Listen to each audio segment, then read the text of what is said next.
It's easy. We are good to go. Okay, well, I'm going to call the meeting to order. April 22nd, CWMP Ad Hoc Advisory Committee. Turn it over to Chris for introductory remarks. All right, good evening, everyone. This meeting is being recorded and broadcast on the Town of Barnstable's Government Access Channel in accordance with Massachusetts General Laws, Chapter 30A, Section 20. The chair must inquire whether anyone else is recording this meeting, and if so, to please make their presence known. Is anyone else recording this meeting? Lovely. You want me to do the roll call as well? Please. All right. Scott Horsley. Here. Brian Hughes, I know, is not going to be here. Tom Cambereri. I'm here. Chris Clark. Z. Crocker. Present. Paul Neary. Here. Rob O'Leary. On his way. Luis O'Neill. Here. Butch Roberts. Here. Glenn Snell. Here. Counselor Starr. Here. Excellent. We do have quorum, and because we are hybrid with Counselor Starr, all votes do have to be by roll call. All of those votes. Yes, all of the many votes that we take. Okay. If anybody's read the March 31st minutes, would like to make a motion. Any amendments or as is? I move we accept. Second? Second. Second? All in favor, say aye. Nope, gotta be a roll call. Gotta be a roll call. You just told me. Hang on, I know. I'm talking about Some of my grandkids, they don't listen. Alright. Yeah. Let's try this. Butch Roberts. Yes. Tom Cambereri. Here. Scott Horsley. Yes. Glenn Snell. Yes. Z. Crocker. Yes. Counselor Neary. Yes. Luis O'Neill. Yes. Alright. Awesome. I knew it was gonna pass. So it passes. Okay, Yes. so the next is... Oh, sorry. I'm sorry. Counselor Starr. Yes. The one vote. I'm sorry, Counselor Starr. Hybrid. Alright, now it passes. All right, so our first, next agenda item is to talk about next meetings, and I'll say plural. So first of all, I want to remind everybody, May 19th is our Mass Tech visit, 1 to 3 p.m. I really hope people can make it, because I think where this is going, I think the EIAs, or now, by the way, the state is telling us they don't want to call them EIAs anymore. They want to call them NR septic systems, nitrogen reducing, as the word from Drew will say. So we got to start changing our vocabulary, I guess. One more time. Apply, I know, right? So anyways, I think that's obviously going to be part of our discussion, so it would really be helpful. And you get to see a brand new facility. They put up a new building over there. We'll get to hear from their expert, Brian Baumgartel, and others. So again, May 19th, 1 to 3. So the question that goes along with that is, do we want to schedule another May meeting? Or do we want to skip a month and go to June, in which case there'll clearly be some homework. But I put that up for discussion. I want to respect people's schedules, but we do have a deadline in August to get a draft report to the town council. So we've got May, June, July, 3. What did you say the next meeting was going to be? We're doing, that's when we start to deliberate? In fact, the next meeting, whenever that is going to be, May or June. We should do it in May. Do another one in May. Time is running. And with that said, though, should it be post? Can we do a share on their site? Yes. Should it be after Mass We Tech? talked about that. Oh, yeah? All right. Yeah. Or should it be before Mass Tech? Yeah. Because you're already at the 19th of the month, so that's kind of where I'm thinking. So What are you saying, Chris? I do have a list of basically the Mondays and Tuesdays that are available, and we can pick from there. In In May, and the first one's in June. So what's the one right after that in May? So, I mean, technically, and personally I don't love this one, but we could meet on the 19th later in the day. Back at here? 5 or 6 back here. The selectmen's is free that day if we wanted to. The 20th, we would have to be after, so 20th being Tuesday, we would have to be after 6 p.m. but that's when we start anyway. So we're scheduled on Monday, the 19th, it's supposed to run from 1 to 3. 1 to 1 3-ish. to 3. Right. So So the idea is we kind of come- throwing it out there that, you know, if you come back here at 5, you could recap if you wanted. I don't know. I don't know what people's schedules are. get it done in one day. That's, I'm fine either way, whatever. Anybody doesn't want to do it on the same day, come back here 2 hours later, 5 o'clock, and 5 o'clock? Selectmen's is free all day, so. Yeah, we can why- do I 5. don't know, what do you think, 5 or 6? Anybody? I think earlier we get it I done, said but 5. Yeah, Let's I do said 5 to earlier. 7. Yeah. Is that good? So we do 1 to 3 at the base, at Mass Tech, and then 5 to 7 here? And what, were you meeting on, Amber mentioned a recap, are we doing more than just a recap? Well, I think we're So, gonna start deliberating. I so don't wanna- with the recap, Mass Tech is purely an educational opportunity. It is not really a official meeting under Right. the open meeting laws. Right. So we're not obviously going to deliberate and all that stuff. So I do think it would be beneficial for those people who attended to come back and kind of talk about Yeah. it, but at least on site, nothing. We can have informal Purely discussion. We can have No informal decisions, discussion, we just can't right, say, right. oh, Yeah, yeah. we okay. like that, we're gonna do that. That is. Yeah. Okay, so let's is plan it just on- about that, or is it deliberation in general? I think it's I think it's deliberation in general. I believe it is We- deliberation in we need- general. But we could obviously start with, what did we just see earlier today? Yeah, fine, and- I think that's fine. Yeah. Yeah. And Yeah. my guess is when we get to the general deliberations, this is gonna be a significant part of it, right? So, kind of makes sense. And or if something comes up you would wanna add as chair. Something comes Second. up. For what? As a second item or something like that, For the, Yep. on the agenda, on the agenda. on the agenda for the meeting, which will be posted. So I do wanna, Correct. while we're on the subject of deliberation, Chris reminded me, we have a document which is called Addendum 2, Potential Policy Discussion Items, that is attached to every minutes. Every minute You since, should have it, and January or this came about February. because I had a call with Rob and Chris, and I don't know, maybe Amber was there, I can't remember. We kind of brainstormed, how do we get at identifying the outline of issues to talk about? What came out of that? So I think this document could serve, Louise was mentioning earlier, we need an outline to start discussion, and I'm gonna suggest maybe this is it. So make a note to look at addendum 2 from your minutes. And it's just, I'll just Is there another one? yeah, I mean, it just has the main categories of things we've been talking about. ADUs, grinder Okay. pumps, IAs, I'm not sure it's private roads, I don't remember that, but, some of these were added by DPW folks Yeah. to bring up to this committee. So we'll defer to our. the other thing I'll staff for that. encourage or invite, and several of you have already taken advantage of this, you can get a hold of the chair by email and make suggestions on other stuff that should be on the outline, so this is not, should not That be is, limited. yeah, No, this, So why It's a don't work in I progress. solicit ideas, subject matters that you think are important that we should start deliberating on and talking about. And then I can get with Chris and Rob and others to, update this for the discussion, something like that, right? yeah. So give that some thought between now and 19th. All right? I would say from the get-go, effluent disposal. Yes. It's kind of missing from there, so Yeah, it's a major yeah. item. Yep. what was that? Effluent disposal, Okay, Yep. recharge or whatever you want to say. Yeah, Tom and I, we should just, for the benefit of the committee, Tom and I had a meeting with DPW staff.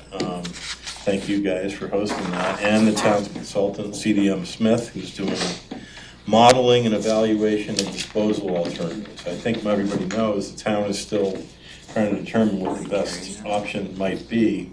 I think it's fair to say we don't have a definitive answer yet where we're gonna put this treated effluent. And that's a pretty significant item in terms of not only cost, but has other implications, I think. So I agree with you, Tom.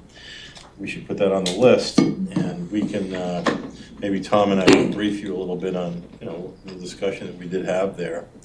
I think I can say the town's looking at a pretty broad range of options and doing a good job evaluating them, but it's at the same time, I think it's a pretty challenging issue. There's no good, easy answer, so I think that's right. So that's a good example. If people have other items, subjects that they think we should get on here. I'm glad the 0% financing is on here, because that's gonna tie into tonight's discussion a little bit with respect to growth. Anything people occur right now, maybe I'll ask if you can think of things, I'll write it down, as Tom suggested, or you can get back to me via email. And I'm more than willing to do a call and brainstorm some of which, and I had a good call, week 2 back, covered a lot of ground. Very helpful. I get one thing. Yeah, go ahead. Can we, you mentioned, I think, Wellfleet or Vineyard, Yep, and they were implementing the IA systems. yep. Do they have like a process of how they're making these people do this? And what are their, Yeah. what's the point that, hey, yeah, you need one of these, or you have to have one of these? Yeah, both towns have, I won't get into detail now, but we can cover that under the IA, but both towns have health regulations they've adopted. Remember, we just met with Yes. Board of Health here. Yes. Well, Wellfleet, Tisbury, and Mashpee, I think, are the 3 towns, Staten Island, that have regulations that require these now. Yeah, can we get a copy of that? Absolutely, yeah, I mean- yeah. So we're not, inventing the wheel here. Kind of on that topic, as we are pulling what we want to discuss, if there is any data on, I know at the last meeting, I think we talked about what the setbacks are, how much it would affect if we went 200 feet, 400 feet, 600 feet. Whatever data you want, really, just let DPW know. Well, actually, yeah. And we are more than happy to pull it. Obviously, that does come with the caveat of don't tell us the day of. But, So yeah. along those lines, since you mentioned, well, I was on a call at Tisbury today, and they've done a GIS analysis of all systems within 500 feet, 1,000, 1,500, 2,000, and they've accumulated how many there are. So and then we convert that to kilograms, we have an idea. And Amber, I know you've been thinking a lot about what the right distance might be if there were a regulation. So is that something maybe you've already done, looked at how many are at various distances, or is that something we could, along the lines of what Chris, I think, is offering? Would it make sense to have a sense of what's out there? In terms of various distances, are you referring to what the nitrogen concentration in the estuary would be if you selected 500, No, I 1,000? think what he's suggesting is how many septic systems are within Yeah. a certain distance Yeah, for and water. then we can Okay, convert we that. haven't tabulated that data, at least I haven't. We Maybe- haven't maybe- done that, but we can. Yeah, Be fairly easy to do that, right? we can do that, yes. Okay. Yeah, Well, I would suggest I think that, since we're gonna be talking about that. yeah. So that might be a good data piece to have and get a sense of what's out there. Do you have any thoughts on what distances you'd like, intervals you'd like to see? We'll just arbitrarily select something otherwise for discussion purposes. Well, since Glenn mentioned Wellfleet and Tisbury, they both did the same thing. They did 500-foot increments. Okay, They did all right. 500,000, 1,500, and 2,000. That works And they rack up some pretty good numbers there. Can I pretty ask, quickly, yeah. sir. did they take in consideration the depth of the water table? No. Because I What do think you- that's very important. As Yeah. far as distance is important, but if the depth of the water table is 4 feet, 1,500 feet away, Yeah. I mean, Well, we'll have to Would talk that about it. Yeah, I think it's in the complicated time and travel issues, which I think should probably be part of this analysis as well, like, get time of travel lines from the USGS model. I think I shared a Yep. preliminary piece with Rob and Scott a month or 2 back, and so I think, you can have your arbitrary lines, that's good, but we should also have the time of travels, and I think they're in like 10-year increments, and I have I work with that shape file, and it's available. So I can send that to you, or you can get it direct from the Cape Cod Commission has it on their website. The Along those USGS time lines, of travel lines. Amber, I'm wondering if, instead of a distance just to the maybe mean low tide line or whatever you're gonna use, if you go up the river, the Marston Mills River. I wonder if we also buffer that to look at those systems, because USGS is going to be coming out with a report pretty soon on rivers and nitrogen loads and all that. And I think what they're going to be saying is these are pretty impactful areas, quick travel times. So I'm wondering if that's part of the GIS analysis too. I'll let you think about that, or I'll ask you to think about that. And a time of travel Yeah. marker would integrates that. Yes, true. As a, true. a 10-year time of travel, I think they have. If we're good enough, we could. All right, I don't want to get too deep into this. A 5-year time of travel as well. But are there any other quick items? I've identified a couple more that I've just written down. Anything else quickly off the top of your mind that in terms of subject areas we want to start deliberating on next meeting? I think we should make sure we bring up the topic that Amber spoke about and talked about alternatives Oh, okay. in terms of what they can do, where could they do? Are there areas that they're particularly important? We know some of them, but maybe we don't know all of them. I don't know if I have any more to offer on that, because what I had said. No, but I'm saying as a topic to of deliberate discussion on for it. the, Oh, okay. for the. We're just looking for subject matters that when we start deliberating, Talk so we about have an for outline. deliberation purposes, that's all. Yeah, that's a good idea.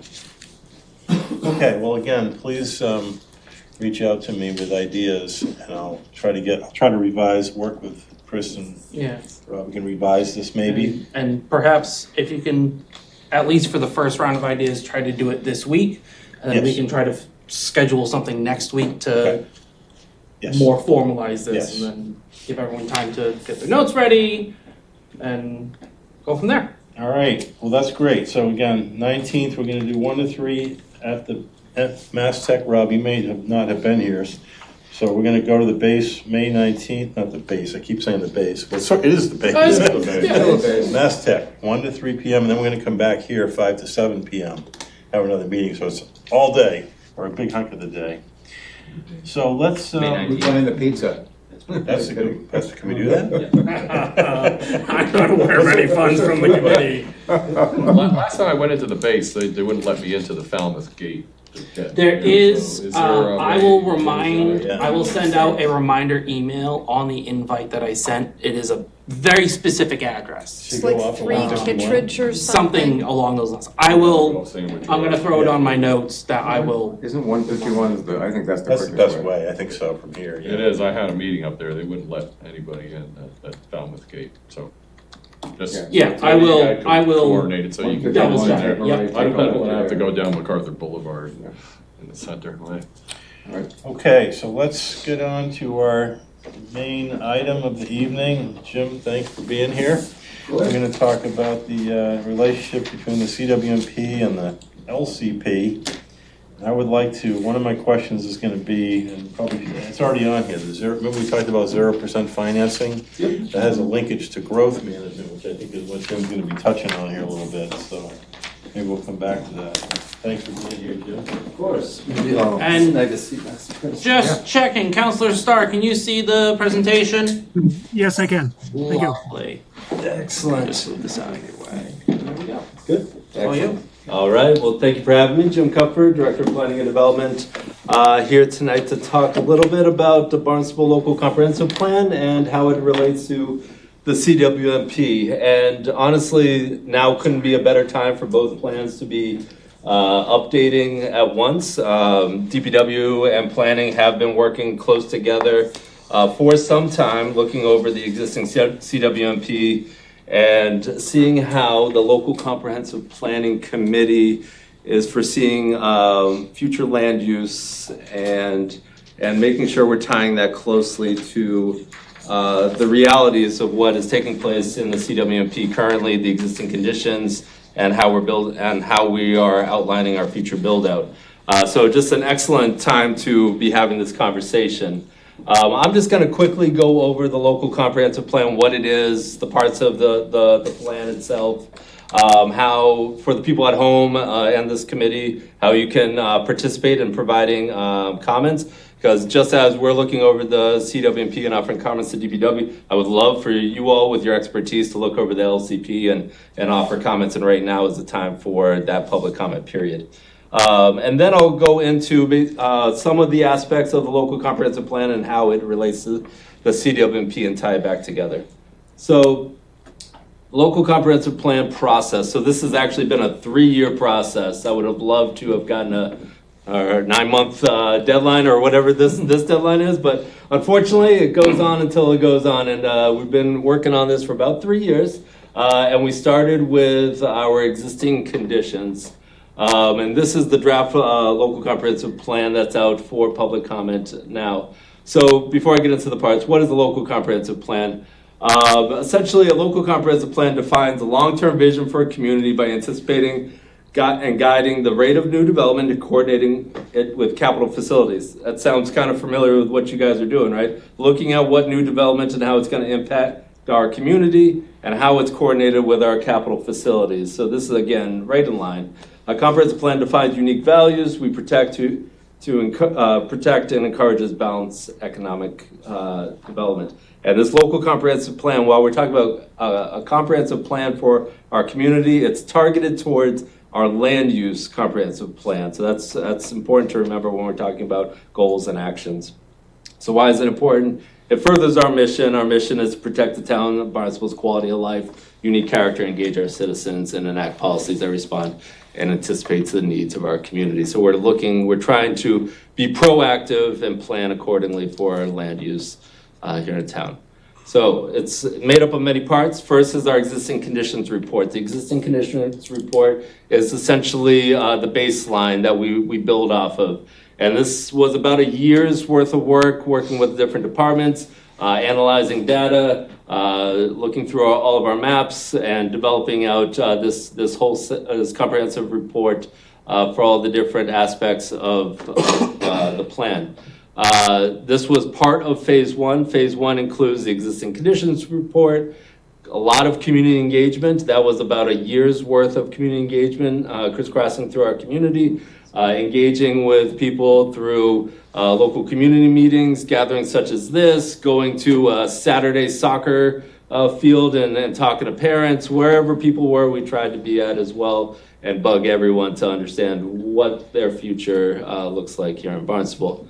And with that, it created a vision. So those are all the different locations we went to over the 9 months, and it created a vision. We have this all in the draft plan there. We were hoping to have a nice, succinct one-liner vision. It ended up being a one-pager, but that works too. It really hits on all the highlights and all the major topics. And those major topics are the different chapters that are built into this report. And it starts with our land use, and within land use is our future land use. Talks about housing, natural resources, infrastructure, our facilities, our economic development and culture, heritage, and design chapter. We built those through expert presentations, both locally and regionally, brought a number of folks in to talk to the committee about each one of these different chapters and build off of, again, listening to the experts, understanding the existing conditions, and listening to our public and putting it all together into one comprehensive plan. That says future land use map and targeted action plan just down below. Future land use map is one of the last steps as we are putting it all together to understand geographically what our build out, our growth pattern may look like, and it's very on point for this conversation here. We'll take a look at it in a moment. And then we also have a targeted action plan, and really it builds off of everything that you see above and starts to outline goals and specific strategies. So the real actions, the meat of the plan, what we're going to do for the next 10 years so that it doesn't just sit on a shelf, but we're actually utilizing it with all of our departments and our public when we're looking at different aspects of policy and implementation. So again, the plan is structured just as I outlined there with the vision statement, existing conditions, the different chapters, ultimate ending, and action plan. We are, again, going across our community.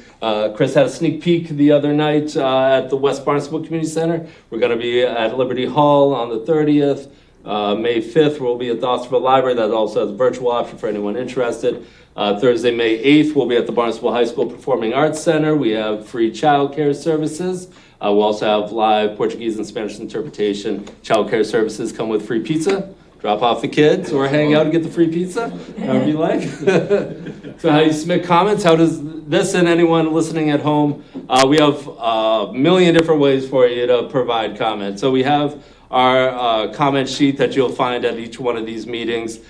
We also have our dedicated email address at barnstablelcp@town.barnstable.ma.us.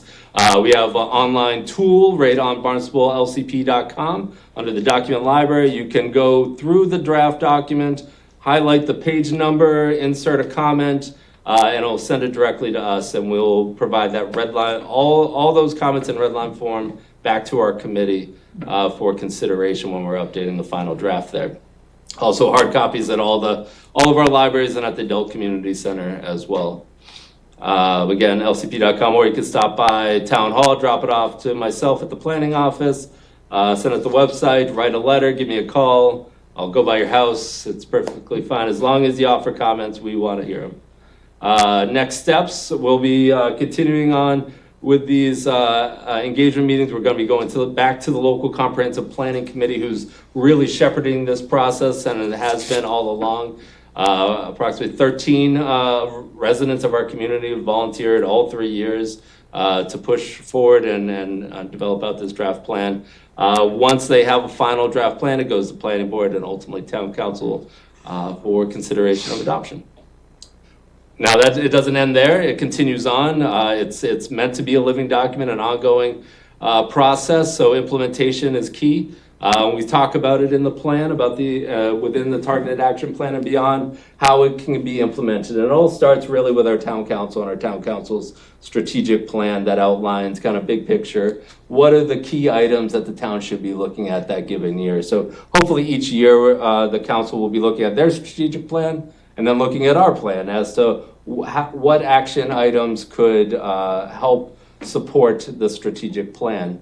Then, once that strategic plan is established, all applicable departments will also look at the local comprehensive plan and other plans, such as the CWMP, and understand how we can implement some of those goals and strategies.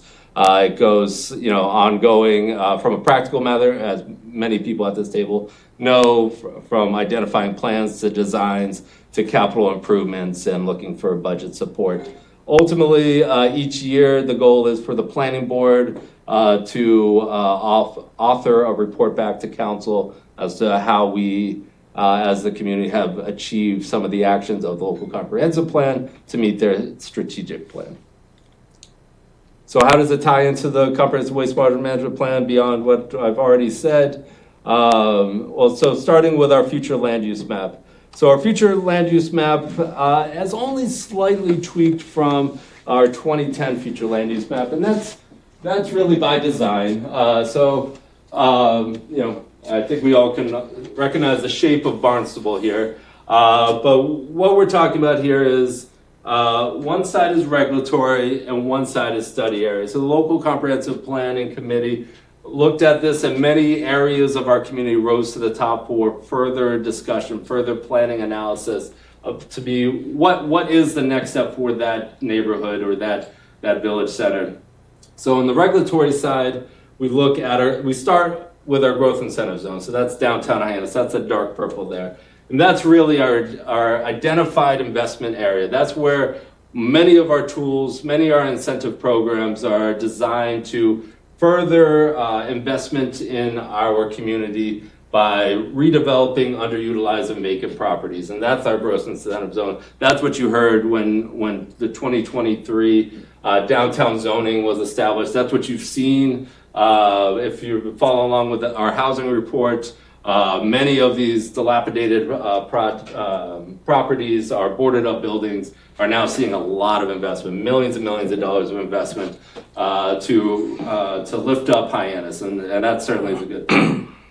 As we extend out from that growth incentive zone, the local comprehensive planning committee started to tweak the language that we're using, because the words that are used within our regulatory framework are important. So as you're going down West Main Street, previously or currently our zoning district is highway business, and it allows a number of different types of uses. And I think we all know West Main Street is a fairly highly traffic corridor with with maybe some needed investment, but not to the degree of downtown Hyannis. So we're trying to soften that language, trying to soften the zoning framework there. We're talking about more neighborhood-centric corridor uses and reducing traffic impacts, et cetera, et cetera. But we're talking again about redevelopment, if there is any development, not wholesale blowing out and large development like maybe you see behind Home Depot. Now, to the north of here, the green area somewhat overlaps with our Independence Park study area. And the green area you probably are familiar with, that is really our big box regional commercial center. And the local comprehensive planning committee, by and large, has stated that, there is a need for that. And that, we're seeing a lot of investment there as well. And we want to, put it in its proper place, and that seems to be it. So we're furthering continuing the idea of that regional commercial center out and around, the mall, the old Kmart Plaza, and maybe some into the Independence Park area, but not too far, and I'll get into that in a moment. And then lastly, we have the brown splotches, and you probably have already figured it out, but those are our village centers. And those were previously identified as activity zones or activity centers. Mainly because there are, the quintessential New England main streets. But really where we want to kind of have that conversation is about historic preservation. There's a uniqueness to each one of our village centers. And so the local comprehensive planning committee really thought it would be wise to begin that narrative and discuss how we can preserve our village centers. And not send that signal that we truly want to build up our village centers, but we want to preserve the beauty that's there. Yes, sir. Questions along the way? What's the significance of the relative size of the circles? I can't help but ask. Just geographic. So as most of these have a designated zoning area, that is like Osterville Main Street area per se, or Marston's Mills has a general Marston's Mills Village Business District. West Barnstable looks big, but it's actually kind of just along 6A. So yeah, that's really it. And we actually had a long conversation about that, whether it is strategically by parcel line or we kind of blurring those lines. And we ended up a little hybrid, because that's how we do things. We have mostly the predominant shape is that blurred line. So we're not specifically calling out individual parcels, but that general area we're talking about in terms of historic preservation. Now, on the study area side of things, we're talking about, again, what it will hold over the next 10 years, and you'll see each one of these as an action item in our action plan. So for instance, as I mentioned right here, with the West Main Street area, studying not just the West Main Street corridor, but kind of a bigger village area. So the high school, the Barnstable Adult Community Center, some of the parcels that are in need of investment, and the corridors that connect them. What does that future hold? What does that zoning framework hold? What are other policies that may be necessary? And so that's one of the action items. Same thing with the Independence Park. This is actually one of the things that I would say, if I was a committee member, I would say this was one of the top things that I heard over and over again as a member, because it rose to the top in every conversation. What is the future of Independence Park? Whether we think it's housing, whether we think it's the original intent of industrial, I think Barnstable needs to make that decision. And maybe it's, again, a little bit of both, but in very specific areas, because right now it's going to the highest and best use, and that's what you see behind Home Depot. If we're letting all uses in, we're letting property owners and developers define what Independence Park is, and do we want that? And if not, we should really have a plan for that, and that's one of the top, I think, priorities that have risen up to date. Another area is the community college and the ramp area over towards West Barnstable. Just really knowing that the community college is already kind of thinking about master plan. I think the committee just has stated they think the town really should be at the table, a strong partner in that, to really understand what that future may hold, and that purplish shade in between. That's really the connector. I think the committee said, if we're going to study this, we're going to study that. we really probably need to understand what the impacts are gonna be between the two along that corridor and how it impacts highway, water bodies, et cetera. So that's just simply the future land use map. And so that starts to help me in the conversation talking with this committee and DPW about, well, what's that build out look like? What does the future build out look like for the CWMP? And by and large, when I take this and I look at it and I understand the intent through the conversations that were had over the last 3 years, it's really trying to develop out a similar pattern, but maybe slowing and understanding what investment has come already to Barnstable, and hopefully everything comes to fruition that has. But we're really incentivizing, continuing to incentivize that growth in downtown Hyannis and countering that with protection of resource areas. And I failed to mention the dash area, and I maybe mentioned at the previous meeting I was at. This is the Resource Protection Overlay District. That's that 2-acre single-family zoning that attempts to balance the growth pattern of high-density growth versus protections. And we'll talk about some actions that might take place to further this type of overlay to truly protect some resources. So I noticed that Route 28 is not really designated on that, and we've got the CWMP, we got the 28 West project, the East project headed in, and with infrastructure, it will may allow some things to happen that haven't. So how does that?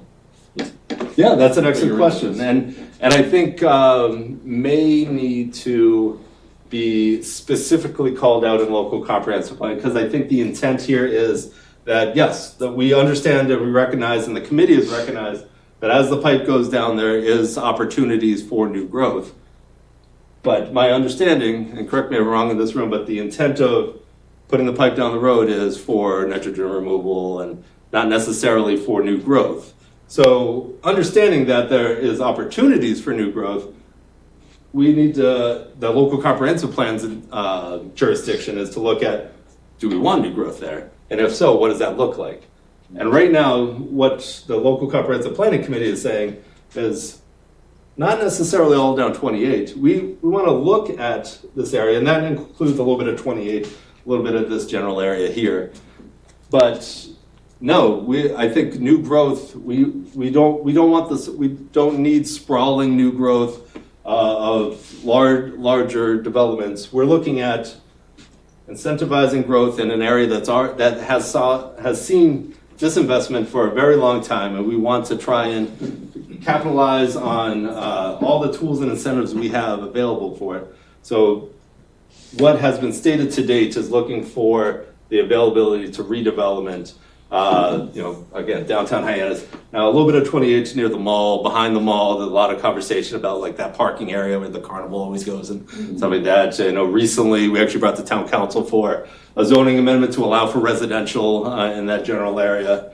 And so looking at strategically, but no, the local comprehensive planning committee has not simply followed where the pipe goes and says this is where future development should go. Okay. I think they're looking a little more strategic than that. Okay. So beyond the future land use map, what is in this? Can I just ask a question? Sir? So in terms of that, do you make recommendations, for example, around the mall with respect to new housing? When the pipe comes down the road, do you make recommendations about changing zoning so that growth doesn't happen? So right now, everywhere in yellow is single family housing. That's all you can build. Now, you can build a bigger single family house with a pipe in the road, but you can only do single family housing. So, and zoning doesn't look at the interior, the number of bedrooms. Zoning doesn't look at, that's more, again, Board of Health or flow neutral policy that some communities have taken on, but zoning doesn't deal with that. And so right now, what this is saying, if this was to be adopted and move forward, the recommendation of our land use strategy moving forward down 28 for the time being, mostly, well, aside from the study area that might change a few things, But once we get past where 28 and West Main Street come together, that is continuing to look to protect our open areas as best as possible, not encourage extensive redevelopment, and continue on with that type of pattern of growth. What's the pink there? Is that housing? Pink, yeah, those are existing regional plazas. So, for instance, this is Centerville Plaza. That's the Stop and Shop in Marston's Mills. What's one? This one over here? Yeah, what's that one? That's again existing commercial node. So that's Yarmouth Road. That's Willow Street. Oh, That's- okay. Yeah. All right. Yeah. Sorry, I should have highlighted that. Anything else? So beyond the future land use map, the way in which this plan is to be implemented is through the strategic or targeted action plan. And how it's built out is a number of goals for each chapter and a number of actions within each goal. And so these goals were developed when we back up and we talk about the year plus of community engagement and understanding the priorities of what we heard. We developed that vision. The vision helped us begin to look at different types of goals. Those goals also were morphed as we talked to our different departments, our different committees that are involved in this, our existing conditions report. And it started to develop out these goals a little bit further. We then had another subsequent crisscrossing of our community to see if we were on the right track. And it built it out a little bit further than that. And then we started to identify true actions that could take place within each goal. So I'm just going to run through a handful of these action items. I would love, though, if in the future, if the committee had an opportunity to, maybe not as part of the committee, but just had an opportunity to look at these action items and think about whether or not it makes sense or we should be wordsmithing or whatever it may be.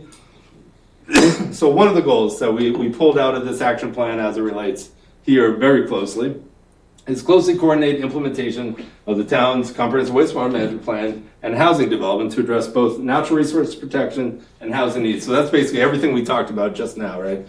Is how do we, as the pipe is going down the road and potential for new development, how do we truly protect our natural resources while also allowing to try and achieve our housing needs? So one of the actions that was identified is maintain a build-out analysis, and that's within your CWMP already, for the entire town overlaying future sewer service areas and current anticipated land use dedicated to water supply and protection with the town zoning to comprehensively consider opportunities for future housing and open space. And we've already begun to do that. We did it one time, by and large, for the last build-out analysis, and we certainly are looking at how we can update it again. And I think we could take that to the next level as well. So this could be one action item that we really take further, but it's going to go beyond just simply, again, looking at our zoning as it is today in terms of just use structure, but thinking about I might have it in here, but like lot coverage, for instance, or tree protection. These are all things that the Resource Protection Overlay District, when you hear the term, you think that that's part of that, but truly it's 2 acre zoning, single family housing. But what can we do to make sure that if we're going to regulate to allow for or require only a single family house on 2 acres, that we're going to get some protection of open space, or it's not going to be simply clear cut and paved over. Another goal within the lake and pond recharge area development or redevelopment located within 300 feet of freshwater bodies shall be required to meet critical nutrient load standards. Actions continue to explore requiring or incentivizing NR system. Is that what we're calling it? NR systems instead? Yes. We'll update that. NR technologies and priority areas not identified to be sewered through the town's comprehensive wastewater plan. So pretty much the work that you guys are doing here is going to help the LCPC identify how they're going to achieve several of these actions. Continue to pursue roadway easements for sewer installation of private roads impacted by the comprehensive wastewater management plan. That's probably why your private roads is in the discussion there. As roadways are being improved, or the private roads are being improved. Should we be taking those, or should we be installing sewer? Another action, continue to develop a policy for the town to take over ownership and responsibilities of private roads. Another goal, continue to implement the CWMP and coordinate updates as required by such factors as growth, environmental impact, or regulatory requirements to address the community's wastewater needs as prescribed by all different regulations. And I promise you, there's more to the LCPC than CWMP, but it comes together so well that many of these actions are identified that truly do spell out all the work that you guys are doing is not going to go to waste. It's going to be built into our action plan there. So with that, simply, happy to chat more tonight, but really would love for you all with your expertise to provide comments to our committees so that they can consider those key points. Future growth is planned strategically to align with CWMP, and the CWMP is truly a key planning tool for our LCP. And I'll take questions. Jim, I got one for starters. I didn't see the words climate change anywhere.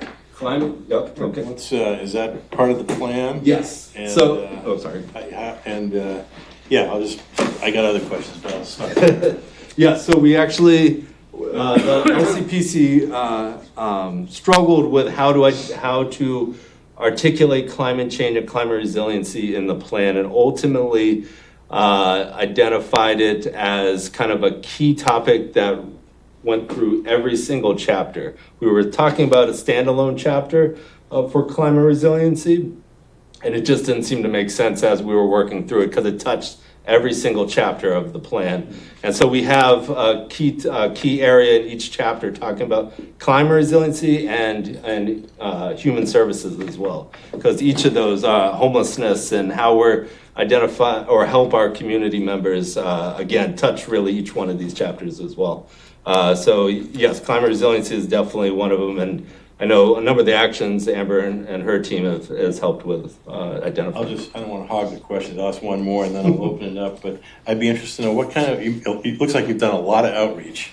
What kind of engagement have you had? How much participation? Oh yeah, a lot of good engagement. I would say as of lately, there's a little bit of LCP exhaustion and people are like, let's get this done. But honestly, yeah, we were just at West Barnstable. They're like, this is phenomenal. Now let's go get it done. So a lot of actual engagement. We've had over 3,000 unique responses over 3 years. Our mailer that went out, our survey mailer went out with over 1,000 responses. So we did direct mailing to every household. And since that time, every meeting had, a range. Some were, as small as 5 to 10 people. Others, we had up to 50, 60 people in a room. So it's been actually, once people know about it, they truly are engaged or we've seen engagement in the process. Questions, comments? So I'm curious about the 2-acre single-family overlay district. I know attending the Marston's Mills Village School, there was talk about multifamily housing. Mm-hmm. How does that all fit in?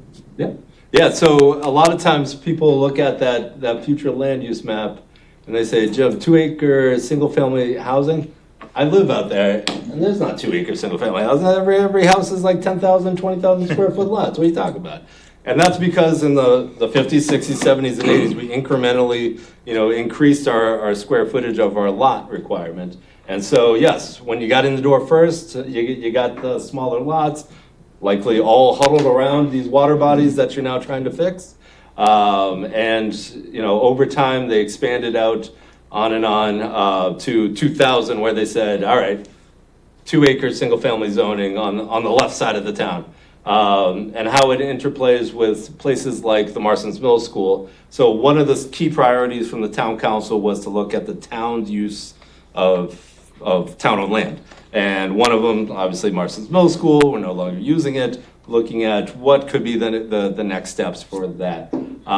14 acres, almost all upland.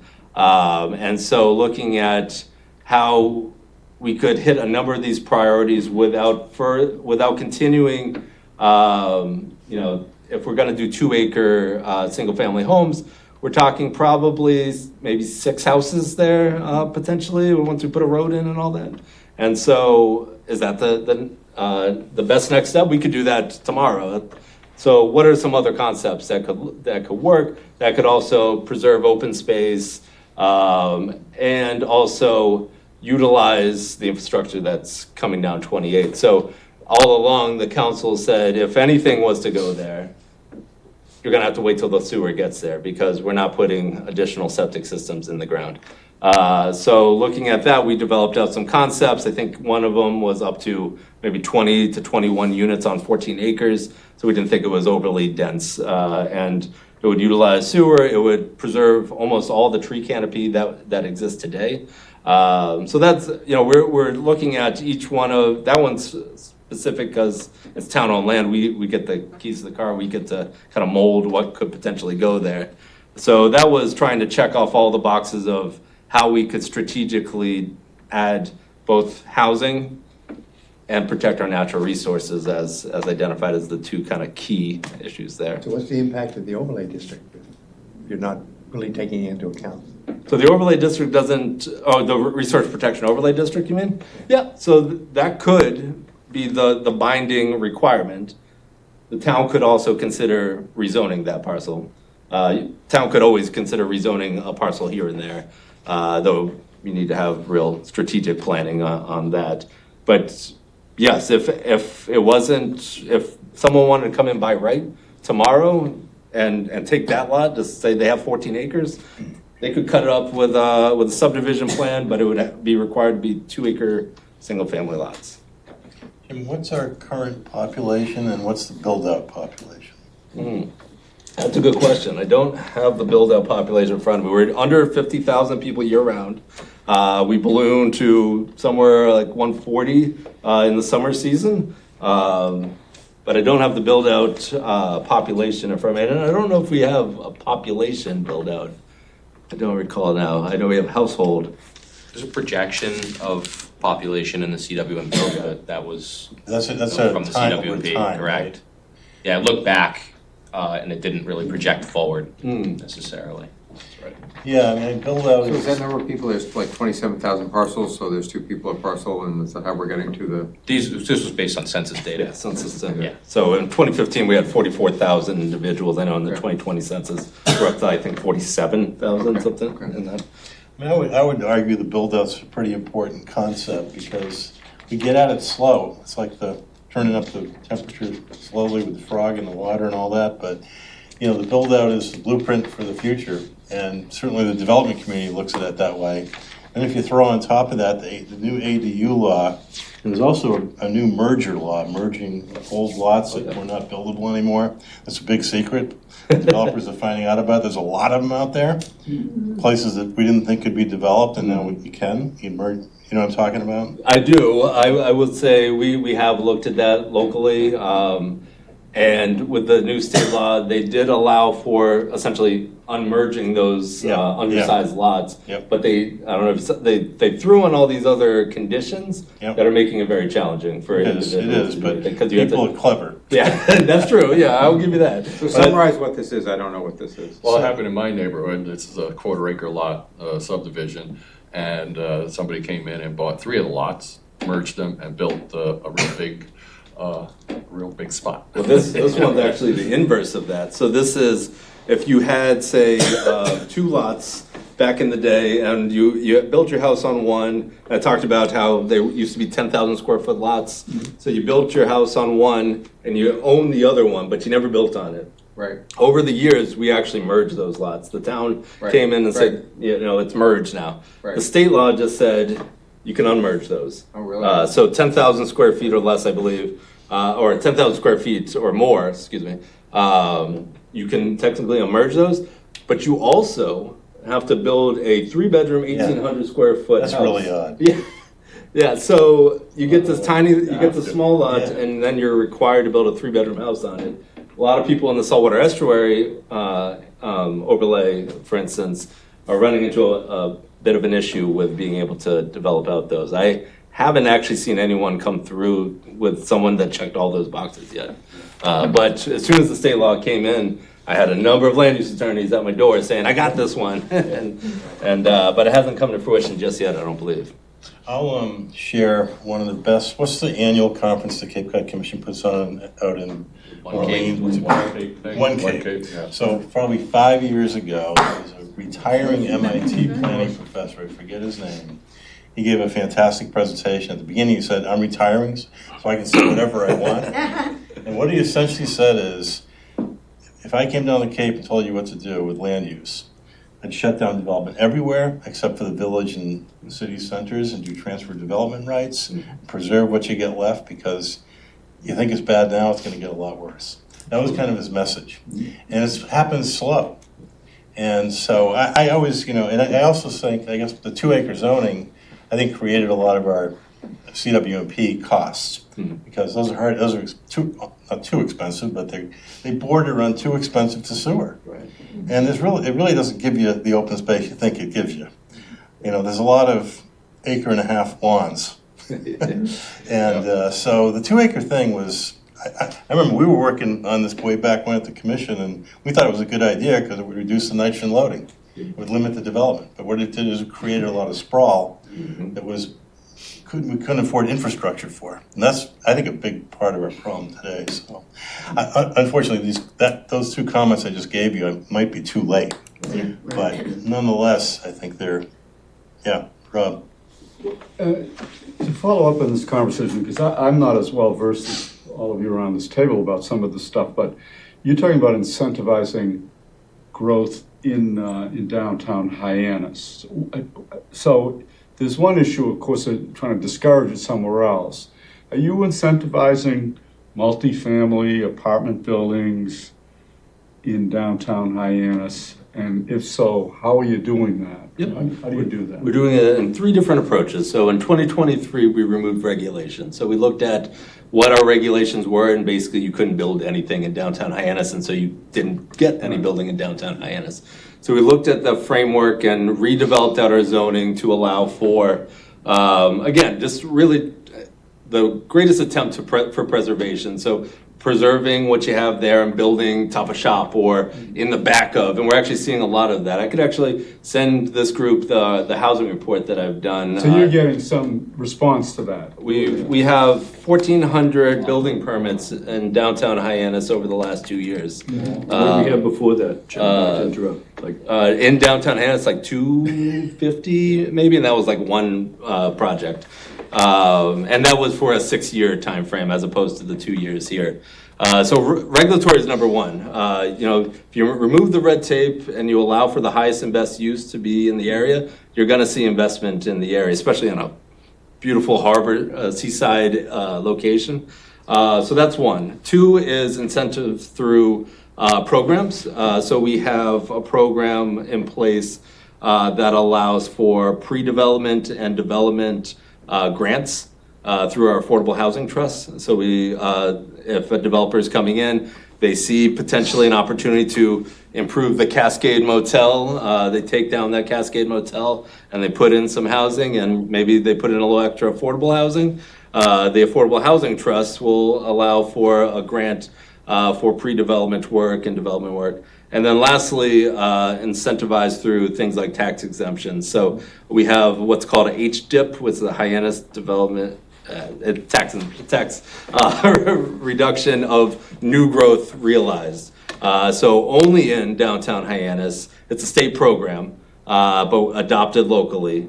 That in downtown Hyannis, if you're seeing new development, there's an opportunity for a property owner to apply locally and go through the council for a reduction in the taxes of the new growth realized. So the baseline, the taxes we're getting today are still coming in. The new growth, a portion of that can be reduced to offset some of the costs, especially in like the first 5 years. That's one of the biggest things we heard from developers is that early cost is extremely helpful if there's some type of reduction. So, some money in so that we can start paying down, the mortgage and all that. What about parking? Have you dealt with that at all? Oh yeah, parking is too much parking. we have too much parking in downtown Hyannis. We have 13,000 parking spaces in downtown Hyannis, and right now I bet you 12,000 are empty.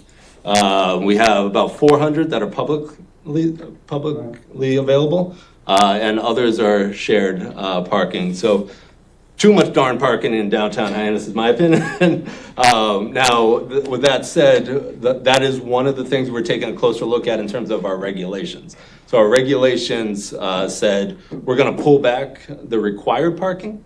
And so a lot of investment came in and said, that's great for them. They don't need that extra parking. That's what they say. We don't want to exacerbate any issues of saying, I have a good problem here as a planner that says, I got too much parking, and how can I shape that and better utilize that? Versus I don't have enough parking, I got nowhere else I got no land to put new parking. So we are looking at those regulations to probably tweak that a little bit to maybe up that value for new Does that development. include all the parking for the boats? That includes some of the parking rates here for the boats. Doesn't include down at the Harbor View Hotel. Okay. Doesn't include the shuttle ones way out near the airport. That's just Main Street, up and down, and South Street or North Street. Yeah, that was one of the biggest things. I don't know if you followed the zoning ad hoc committee for the town council. That was one of the things that they wanted to really take a close look at. And so I walked with that group, and we walked all 13,000 parking spaces and just up and down. It sounds like a lot, but it's actually just 1 mile of Main Street, essentially, taking a peek all around. So I got a question probably for you, Griffin. If we're trying to send this growth downtown, and which I think is a good idea, and we're also Tom's subject of capacity at the plant. We haven't figured out how to get rid of all the wastewater we need to get rid of already. What planning, and maybe this is a deliberation item, are we doing or should we be doing to encourage, because we need to have the infrastructure to support this growth downtown. Yeah, so the planning's been done, it was done as part of the CWMP, so there's build-out projections as part of the CWMP for the whole Seward area, both the existing and proposed Seward area. So does it include the kind of stuff Jim's talking about downtown? Okay. Well, the zoning was passed after that, so it did not have the new zoning contemplated, but there's pretty significant build-out analysis as part of it. At the time, it was full development of every property under existing zoning allowed. That doesn't happen, but now we're seeing further build-out of certain parcels. So we've been talking about needing to reevaluate the build-out analysis, but given the fact that it was very conservative initially, we expect that we're going to find that what's actually happening is actually tracking. It ends up kind of working out in that sense, but certainly it's something we need to keep an eye on as part of the projections, and that basically is factored into our flow equation for the ultimate flows that we're designing for with the CWMP. What I'm kind of thinking is we've been talking about phase 3 area as a potential replacement for NR systems, getting used to saying it. And that would free up some capacity, right, that was part of the plan, which might be better dedicated to this kind of growth. Potentially, but we still have to achieve the TMDLs. So that's Understood. obviously the first goal. Right, but if the NRs work as well as we hope they do, then maybe, all I'm saying is that might be another reason that I hadn't thought of until this tonight. Because I think we've got to have infrastructure capacity. Maybe we do, maybe we don't, but as you mentioned, your analysis didn't take into account the zoning change, right? Correct. And so that's the kind of thing, again, just maybe we talk about that. You're right, we got to solve the nitrogen problem, but I think the idea of running sewers and dedicating them to growth centers, to me, makes more sense than sprawling them all over the place to try to pick up houses at the end of the line. And I didn't mean it as a criticism. No, there are sewers in all the growth centers right now. Right. So downtown Hyannis is the growth incentive zone. We've significantly invested in that area so that there's adequate infrastructure. Yeah. We're redeveloping all the infrastructure that's there now. So you have an allocation somewhere in the CWMP that's for nitrogen reduction, maybe by areas, and you also have like an allocation for what's like infilling and future development. So the section 5 of the CWMP tabulates what all the flow is gonna go towards. There's basically a phase 1, phase 2, phase 3, stage 1, stage 2, stage 3, the existing flows, and then there's 2 build-out projections. There's commercial and residential build-out projection. The combination of those two is a little under a million gallons a day of build-out that was built into the plan. 1 million gallons a day for, I think it's like 800,000 gallons a day. so if I saw in phase 1 that like the Hanover buildings were included in phase 1, those would be part of the allocation with, they were like 50,000 gallons. Yeah, they were somewhere under that, yeah. So that, I mean, they're a big chunk, yeah, for sure. Yeah. Rob? I'm just kind of follow up. So, I mean, a lot of communities that wrestle with this issue of promoting growth in one place as opposed to another. Are there things we're not doing that they're doing? I mean, because I've lived here a long time and Hyannis is just, it's just the same. It's gotten worse. And I've heard these in the past in many ways, and it doesn't seem to make a difference. I don't know if this is gonna make a difference now. I hope it does. So what else could we be doing in this community around these Move the kind of... hospital to exit 6.5. Yeah. All the services out there, I agree. but it's too late, that ship's. I mean, there's certainly big items that could be achieved, but it's really about what's the community's priority, honestly. And I think our strategic approach that we're taking is in line with much of the community. I mean, I'd spent a lot of my time, I have family in Newport, and I know the waterfront well there, and they took away that red tape as well, and now you're seeing massive buildings along the waterfront. I don't think that's what we're looking for here. I think we're trying to right-size our investments, and so, up to 4 stories was a controversial topic, and so, we're gonna see probably a trickle of 4-story buildings there, and honestly, with all the different building permits that have been moving forward, and if the economy allows for it to continue, I think it would be a good time to take a breath, take a look at what has been permitted, see how that development has impacted Hyannis, and then do exactly that. What else could we be doing, or what differently could we be doing to target it again? It's hard. Just as a further point on that, you're exactly right, because, as you stated, we had, 250, now we've got 12, 13, 1,400, but they still don't come online, right? Yeah. So we're all kind of, you become fearful, like we're waiting around, like what is really gonna happen here? Is this gonna be too much? And then should we be putting brakes on now? Like all of these kind of mental gyrations you go through during the process of it. But, and the hope is obviously that the developers will come to actually put up structures and put up amenities that will really improve. But again, we can only control what we can control, right? That's kind of the elephant in the room. I know that when I look at things on the town council, many things that we have pressure on are things that we honestly don't have any control over, right? We can only kind of say, plan the best we can, set the stage, hope we get a response, and then hope that the end result is what what the community needs. Have there been efforts to bring developers in to get their ideas on what?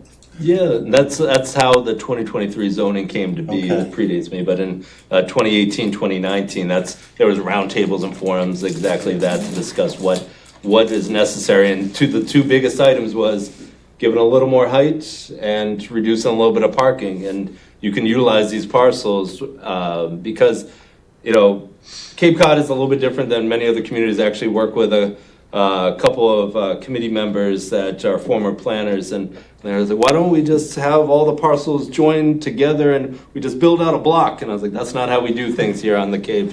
We like our strategic little cottages and all that. And so, we listened to, I think, the private industry and said, what are some small tweaks we could do to allow for that investment? And so far, it has come to fruition. West Main Street, has that been controversial with the redeveloping on West Main Street? Yeah, seems like it has been. When I first came on the council, this is 6 years ago anyways, West Main Street came up to try to include it and at least offer things like Top and Shop, right? maybe Jack's Pizza is a perfect example, right? And then make it allowable so you could maybe get some, apartment above it. And the thought was to bring it all the way down to basically Lambert's, right?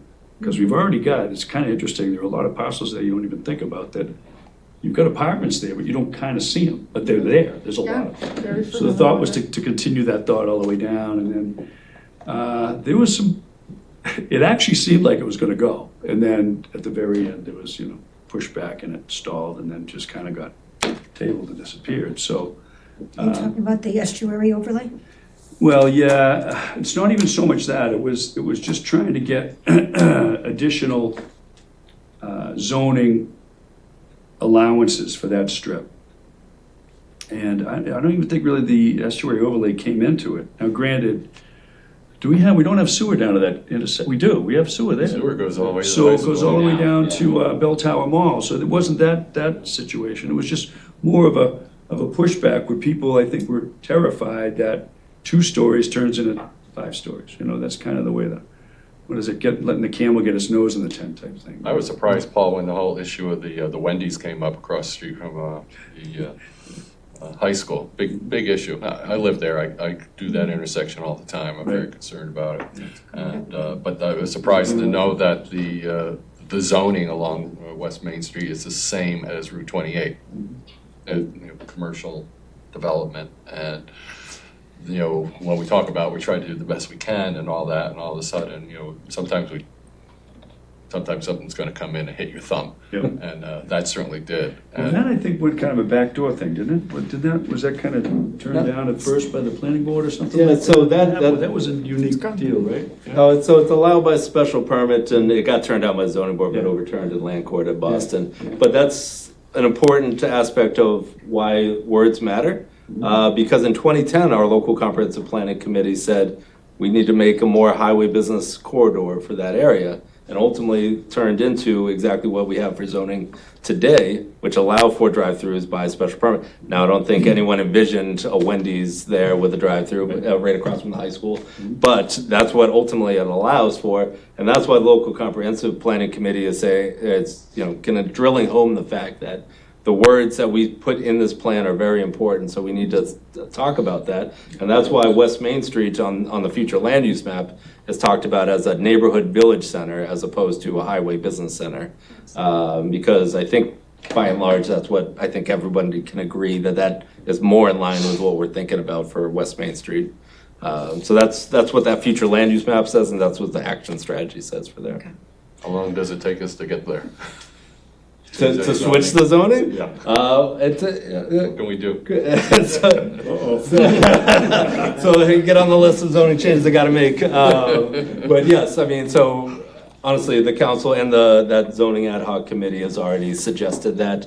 I believe they're presenting in May, perhaps, to the council. Is it a 7-year wait, though, after you make the change? Are they grandfathered past uses? If you have an existing use, you are grandfathered no matter the year.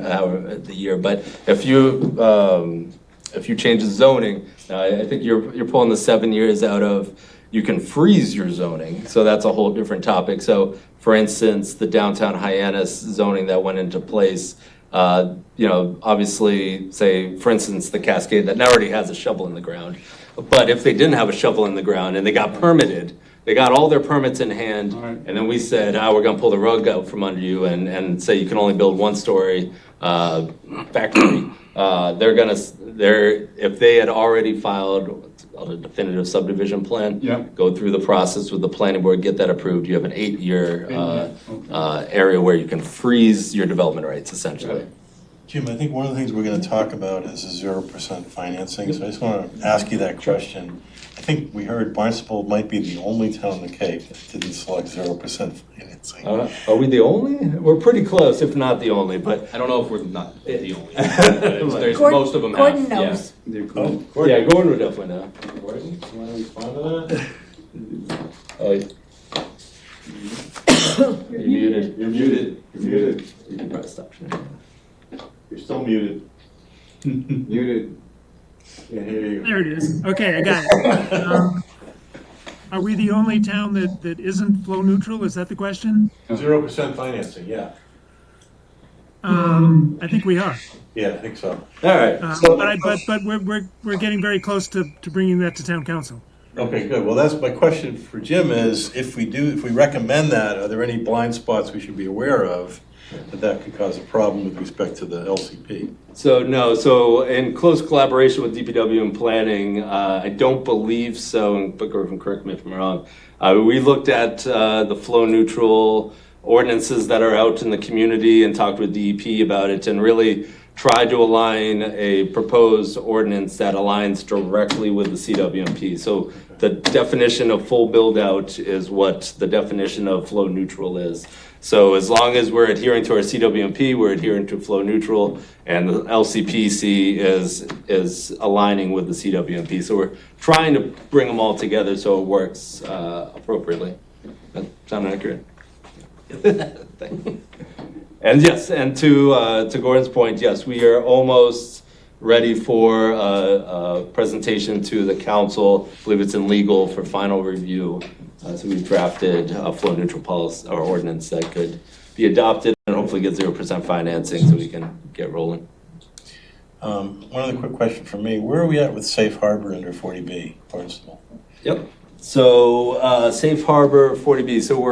So for everyone's knowledge, you need to have 10% affordable housing to be permanently in safe harbor. And so this is a Mass General Law 40B that was adopted in 1969 and said every community has to have 10% affordable housing. And you got to tell us how you're going to get there. So you got to develop out a housing plan that says how are you going to get a 10% affordable housing in your community. Most towns are not at 10%. We are at 7.15%. That sounds kind of close, but it's actually not. It's about 700 units shy of being at 10%. So if you think about it, 700 affordable units. So that's not just two giant Hanovers. That's 500. Yeah. Yeah. So 15%. the follow-up question is, can the town, I mean, not can, I know they can, is there thoughts of the town somehow sponsoring the housing to fill that gap to then get to safe harbor? So we don't end up with a 40B in your backyard in Osterville maybe? So it wouldn't happen, but you never know. Might happen. So there are discussions about how we can be at safe harbor in different methods. So there is 10%, but there's also, if you're developing out new growth at 0.05 and 1%, which as we just mentioned, we certainly are with the new zoning and all that. You can be in safe harbor for 1 or 2 years. Yep. You have to have an approved housing production plan as well with that, so which we're currently completing the draft of. That's actually out for public comment as well. And if you are at safe harbor, then you get some time to think about the different strategies.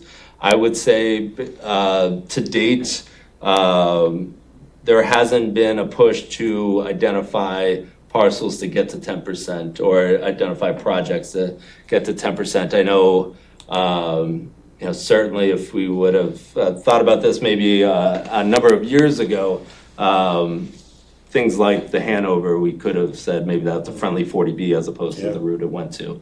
But, I wasn't there for that and many others, I'm sure. Is that only 25%? That is only 13% affordability. So, yeah, so it's not quite to the level where we would need for that.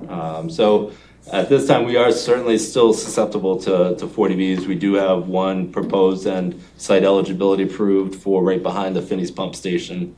That's 36 rental units and maybe 19 single-family houses, I want to say. And so what role is being played in Independence Park? Where I thought we were water short or wastewater short, or we have some shortage up there, right? I don't know what it is exactly. But there's a lot of housing going in there. I'm sorry. Either we're short for water or wastewater. Well, I think there was a comment made for the latest Wilkins project that the Barnstable Water District has concerns about their withdrawal permit.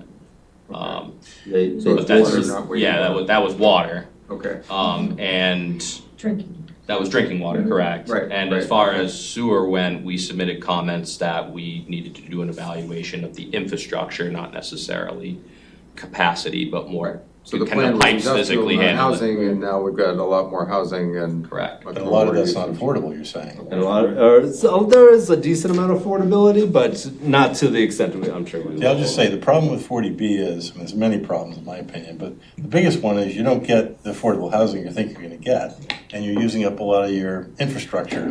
25%, 25% is the current, is that right? You mean for a 40B? Yeah. Yeah, so it depends, but. So 75% is market rate housing. Yep.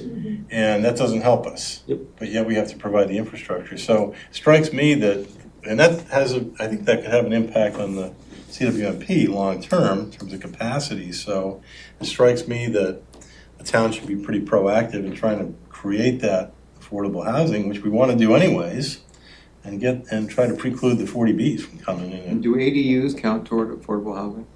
That's a good question. Year-round units do count towards our housing stock. And if they're deed restricted affordable, they would count in our housing inventory as affordable. That's a good point. And that's a conversation we had very recently with the town council about ADUs in general, but also thinking about ways maybe we could incentivize some of those to be affordable. But again, What there is would- considered affordable? you have to be nowadays? deed restricted to an affordability level, Right. and for resale purposes too. Yeah, but what's the cost? Like, what's? Yeah, what's the threshold? Yeah, so I give you a rough I don't know the current HUD figures off the top of my head, but for, I wanna say a family of four, you need to earn somewhere around $100,000 or less. And you can sell, it's gonna vary dramatically, but we'll say for an ADU, it's $200,000 for a sale, though it's probably slightly higher than that. And so if you think about a market rate ADU, you're probably getting decent money, well above 200,000. Oh, sure. But for a rental, you're restricted, what, to 600 or 900 feet or something like that? Yes, for an ADU, it's 900 square feet or less, or half of the habitable gross floor area. Which is 2 of bedrooms, existing- so you're not gonna rent it for way more than Right. 2,000. But you get some kind of incentive for, deed restricting it as a affordable unit, You could, imagine. you could. I think that happened on Pine Street. Some fellow bought a old farmhouse and put up a garage with a unit on it, and he had it registered as an affordable unit to be able to do that. A couple of questions on this. So those deed restrictions, are they in perpetuity, or how does that play out? Depends on how you negotiate it. If it's per like 40B or through the state's incentive programs, it's in perpetuity. Okay. Though I will say we have a number on the record from previous decades that are 20, 30-year time periods. And there's some enforcement mechanism for this? Yeah. Yep. The other thing is, so the development up in Independence Park, you're saying the very small amount of affordable housing as a percentage in some cases? Well, by and large. You said 18%? 13%. 13%. It depends project to project and how it was permitted, so if it's So- 40B is 25%. Can the town take a more aggressive stance in that? I mean, honestly, I don't understand.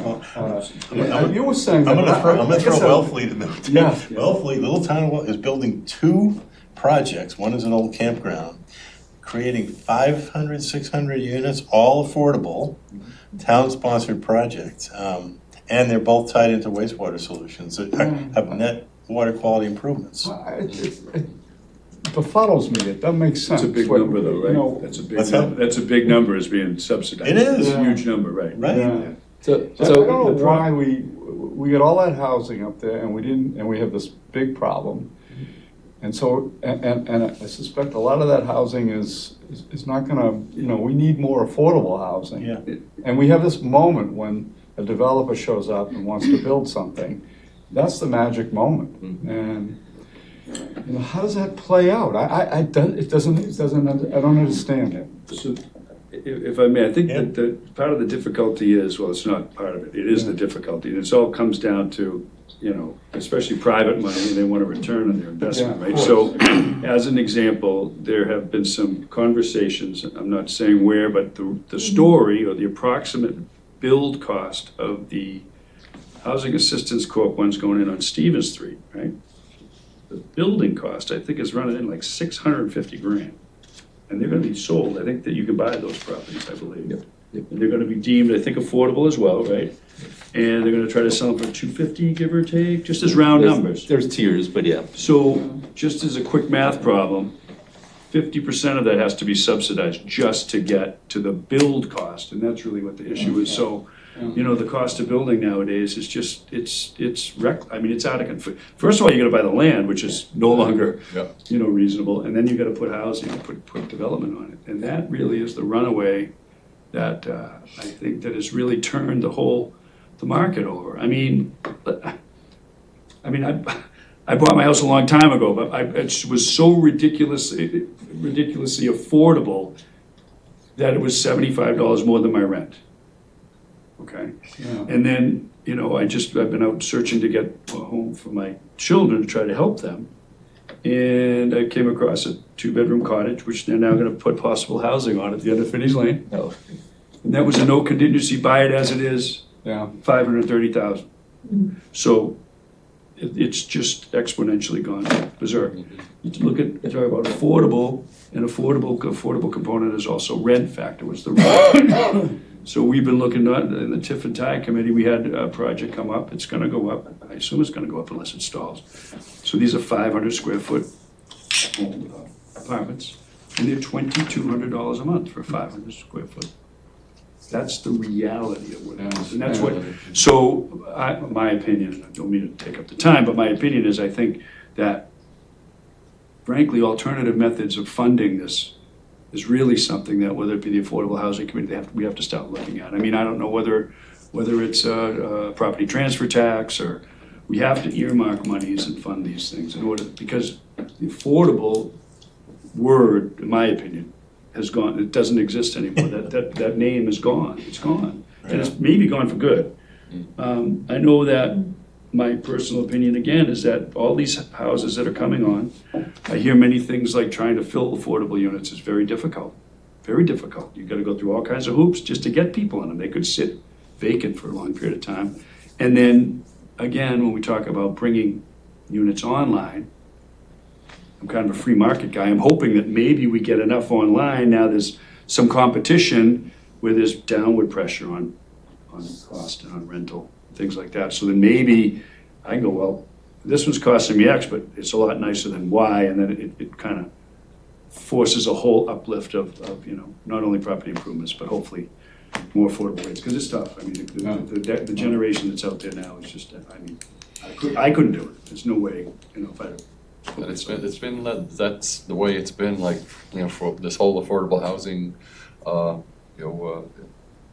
program, you know, from working at the Cape Cod Commission and approving and reviewing development projects. It's always been, they'll give you 10%, and you really can't get much more. It's like that's their profit margin, and you know, the commission had no real teeth to, you know, grab and ask for more. I mean, so you're getting 3% more over 10, and you're just like, wow, you know, that's supposed to be a good thing. But right. It's that's a reality. As Paul said, it's the money. It's true. That you know, the profit margins in the building. So it's like, you know, if you got a piece of land, the town has a piece of land that can dedicate it to it. You got to jump going. Yeah. Got all those parking lots. But we have a marathon meeting coming up on May 19th, so I'm going to entertain one more question for Jim. Actually, if I may, perhaps we should consider looking at the build-out numbers and putting them on the map, because we're getting there. And some areas of town are probably done. They probably what? Are done. There's not too much more room I think for growth, for new growth. long time ago, we did some work on Nantucket, and the population then was 22,000. And we did a build-out analysis, and it was 300,000. And when our client, the town, told us, you guys did this wrong. We redid it, we rechecked it. The point is, a lot of places don't care, but they should care. Yeah. So I think it would be worth, even if it's a scary number, you know, I don't know, it strikes me as a good number for the citizens to know. Sure. This is where we're heading unless we change the program. Yeah. And a lot of people say, I'll never get there. Well, you will. just takes time. But, and it's hard to turn it back once you, zoning, like pre-existing non-conforming, right? You can't go backwards. So, yeah. If I may, I had the Mr. last Chairman. question. Just one more thing to maybe add to the list, you know, Yeah. it always comes down to me about the affordability, and I know Z, your presentation was fantastic, talking about the financing thing, and that has to be something that, my opinion, has to be super clear, like, you know what, if we're gonna go with NR systems, then this is the landing spot, you know? This is what you have available, this is what we can do, and this is how we And can. along those lines, Z just went to a meeting in Falmouth and he shared with me some really interesting numbers they're coming up with on how to cost share comparing sewer and NR. And they were pretty interesting. You know what I'm talking about. So maybe we can bring I those do, back you know, into the we're discussion. not gonna go on and on Not here. tonight, because we're Yeah. about done, but, you know, that math, couldn't agree with you more, we've gotta figure it out, if there's levers. Scott actually learned that some of the SRF funding that Wellfleet thought they were going to be able to get for NR systems is apparently not going to happen. I've been trying to get to the bottom of why that is. I expect it's overall budget pressure statewide, nationwide that's going on, is where, you know, state's gotta find $1 billion somewhere. We're not gonna open more gates to spend more money, right? We gotta figure out how to do it. But that really is gonna come back around, which means that I think part of the creative thinking for this group needs to be, how are we gonna get there? How are we gonna build that together? But it ties in with affordable housing, which I agree that, you know, maybe it needs to go on top of the parking lots back over here. I don't know. Town owns it, I don't know. I will entertain a motion. So motion to adjourn. Is there a second? Does that have to be a roll call? It does have to be a roll call. I'm gonna do this real quick. Tom Camberary. Yes. Chris Clark. Yes. Z. Crocker. Yes. Scott Horsley. Yes. Paul Neary. Yes. Rob O'Leary. Yes. Louise O'Neill. Yes. Butch Roberts. Yes. Lynn Snell. Yes. Counselor Starr. Yes. Wonderful. Passes, obviously. Adjourned. Thank you all. Good night. It's the best committee.